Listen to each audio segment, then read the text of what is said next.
We are your home theater and AV questions answered. This is AVRant. Want your home theater or AV question answered by Tom and Rob? Send it to question@avrant.com. All right, so I think I will wrap up with Ian E. for tonight. So, Ian, first up, Ian says that he appreciates our advice regarding his outdoor theater plans from last week. We wondered how far away people were really going to be sitting in his backyard.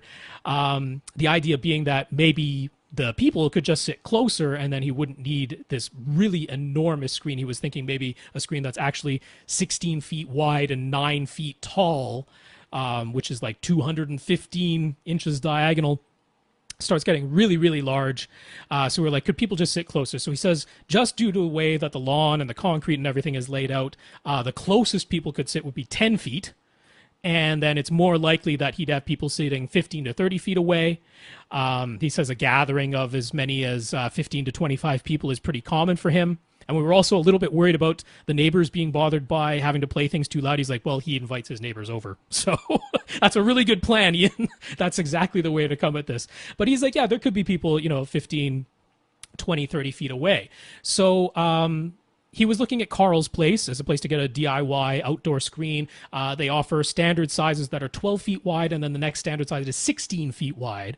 So he considered ordering a custom size that would be 13 feet wide. And he had a pretty simple reason for that, which is that if it's 13 feet wide, it'll be less than 8 feet tall, such that if you built a frame to hold the screen that is 8 feet tall, the 13-foot widescreen would fit perfectly inside of an 8-foot tall frame. So the screen itself wouldn't quite be 8 feet tall, but the frame would be 8 feet. And that means he could have a very versatile screen that could actually be used indoors as well. In most normal rooms with an 8-foot ceiling height, he'd be able to use this screen that's 13 feet wide, indoors, outdoors, very versatile. Whereas the one that's 16 feet wide, the standard one that's 16 feet wide and 9 feet tall, well, it'd be too tall for most rooms that have the standard 8-foot ceiling height. So that said, when you go to order the custom size, they basically charge you the price of the next largest standard size, which is pretty standard practice. That's what most places do when you order a custom screen size. So since he'd be paying the same price as he would for the 16-foot width screen now, he's like, I could still go for the bigger screen. And he's like, even if it turns out that filling the whole screen that's 16 feet wide and 9 feet tall ends up with an image that's too big or too dim, he could just move the projector closer. He wouldn't totally fill the screen. He'd have blank space around the projected image. But, he'd have the option of this gigantic screen if he really wanted it. What do we think of that idea? So, unfortunately, you're only getting one man's opinion right now, Ian. You're only getting my opinion. But I still don't think you should get a screen that's larger than 200 inches diagonal. It starts to be a real challenge for any of the projectors that you're talking about. I actually really like your idea of the 13-foot wide screen that, can fit within the 8-foot high frame, be very versatile, used indoors and outdoors. Not only that, if you did get the screen that's 13 feet wide and people were sitting 20 feet away, that's a 36-degree field of view, which is still really nice for movies. And that's the people who are sitting 20 feet away. If you got the 16-foot widescreen and people were sitting 10 feet away from it, they're looking at like a 68-degree field of view, which is like super uncomfortable. Honestly, Ian, I'm still of the opinion that, I'd probably be fine with going with the standard size that's 12 feet wide, but the 13-foot wide screen to me really makes a lot of sense. It gives you like 168-inch diagonal screen. The projectors you're thinking about using can sort of handle that size. From 20 feet away, you still have a really nice viewing angle. It'll fit into an indoor room. There's all kinds of benefits for it going with that 13-foot wide size. So that's my vote, Ian. I know it's only one man's opinion. I know you're leaning towards the 16 by 9. If you went with that 16-foot by 9-foot, it would be ground to top of the wall that you have with your 9-foot tall wall, which means that anyone who's obviously you're having more than one row of seating. They won't be able to see the bottom of the screen. It'll be right against the ground. I'm not loving the 16-foot widescreen. It's my opinion, but yeah, that's the way I'm coming at it. He also asked, what do we think of getting a brighter projector like the Optima DU380? He has this limited $650 budget that he could put towards a projector. I'm not a huge fan of that either. You said you have access to a BenQ HT 2050 on the screen size that I'm suggesting, which is, I would say the largest you would go is 14 feet wide. Okay, I put that out there last podcast. I'm still sticking to my guns on that. I like the 13-foot wide that you suggested for the indoor-outdoor reasons. If that's the screen size you have, not larger than 14 feet wide, the Optima HT 2050, or it might have been the previous model that the 2050 replaced, but either way, it can handle that screen size. You should be good to go without having to spend this extra $650 on a projector that doesn't have as good contrast, doesn't have as good black levels. You're giving up quite a bit just to try and get more lumens in a business class projector. So I'm not a huge fan of that. And then for Ian's indoor theater, he asked about his Atmos setup. Since he is limited to 9 channels total with his X4100W, he agrees that a 5.1.4 configuration makes more sense than, say, a 7.1.2. So we asked about that last time. But he wants to know, should he label his 4 overhead speakers as top fronts and top rears, or as front heights and rear heights? And can we help him to understand the distinction why they would be labeled that? It's a little bit strange, but basically the front heights, the height moniker, the front height and the rear heights, they're supposed to be used when the vertical angle, so look straight ahead of you, you're looking level straight ahead of you, you call that 0 degrees elevation.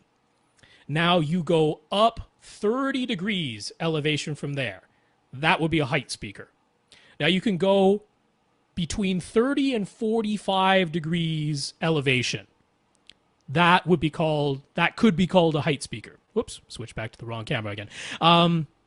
That could be called a height speaker, between 30 and 45 degrees elevation. Now, a top front or a top rear speaker can be anywhere from 30 degrees to 55 degrees. It's weird. There's this weird overlap. So the truth is, you're probably going to label them as top fronts and top rears. The way that he's suggested laying them out in his theater, according to his diagram, he's got a pretty high ceiling. He's got these vaulted ceilings that are pretty tall, and it's all based around the front seats as his primary seats. And he's got these front speakers that are, I don't know, it's looking maybe 3 feet in front of that front row. The rear ceiling speakers that are farther back, I would probably just call them top fronts, top rears, because they're going to fit within the 30 to 55 degree elevation window that is covered by the moniker of top front, top rear. So that's what makes the most sense there. Now, for all of his non-Atmos content, he wants to know, can his X4100W receiver upmix the sound to utilize the overhead speakers? And if so, how does he enable that? The answer is yes. It can use what they call Dolby Surround, the Dolby Surround upmixer. That's exactly what it's there for, is to take stereo content, 5.1 content, 7.1 content, and upmix it to make use of your ceiling overhead speakers. That's what Dolby Surround is there for. On the Denon receivers, on the remote, you have movie, music, and game. You press any of those buttons and it'll bring up a list on your screen of all the available listening modes. And one of them will be Dolby Surround. So you simply select Dolby Surround as your listening mode, and there you go. Now your ceiling speakers are in play. They're being used. And of course, if you're watching actual Dolby Atmos content, then that'll say Dolby Atmos instead of Dolby Surround, and you'll get the discrete sounds that are actually object-oriented sounds that are mixed discretely for those overhead channels. So you'll have that. And I think this is the last question from Ian. So as we discussed last week, he picked up a pair of RBH Impression Series bipole surround speakers. And his idea was to replace his 2 pairs of side surround speakers. He has 1 pair of side surround speakers for each row, his 2 rows of seats. So he was going to replace the 2 speakers on each side wall with just the 1 bipole surround speaker, and have the bipole surround speaker basically positioned between the 2 rows of seats. That was the idea that he had in mind. So we said that this plan would likely sound better for his primary front row of seats, because now instead of the speakers being way up high monopoles that are pointed, straight at the sides. You'd have these bipole speakers that are a little bit behind the front row of seats. But it would be a bit of a compromise for the second row of seats because now the surround speakers would be in front of that second row.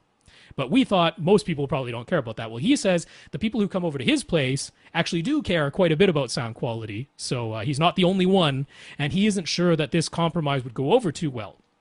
So, since he's now planning to change to a 5.1.4 setup instead of 7.1 that he has right now, he could take his current surround back speakers and use them as a second pair of side surround speakers. So we'd have one pair of bipole side surround speakers and one pair of monopole side surround speakers.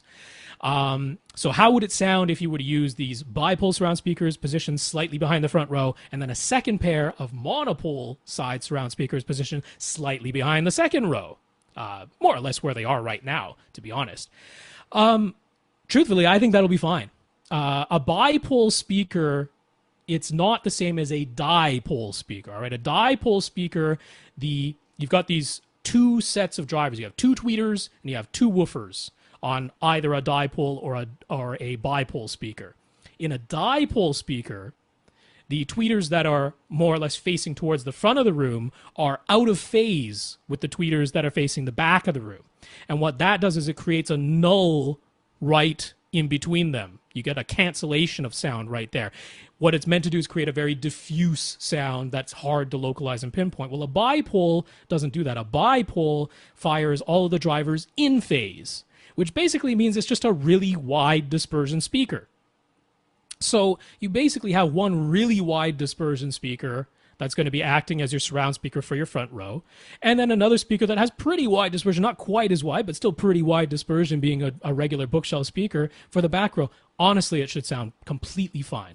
If you're concerned that you want to make sure that rear row has surround effects that are not coming from in front of the seats, should work absolutely fine. So I'm a fan of that. You already have the speakers. You're not, having to purchase extra. I think that'll work totally fine.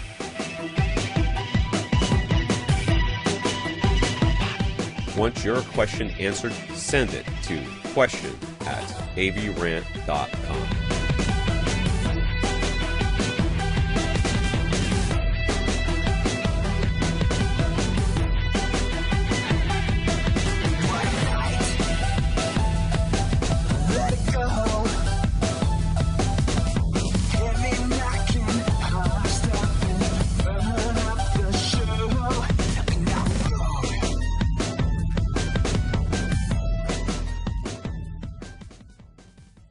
This is AVRant.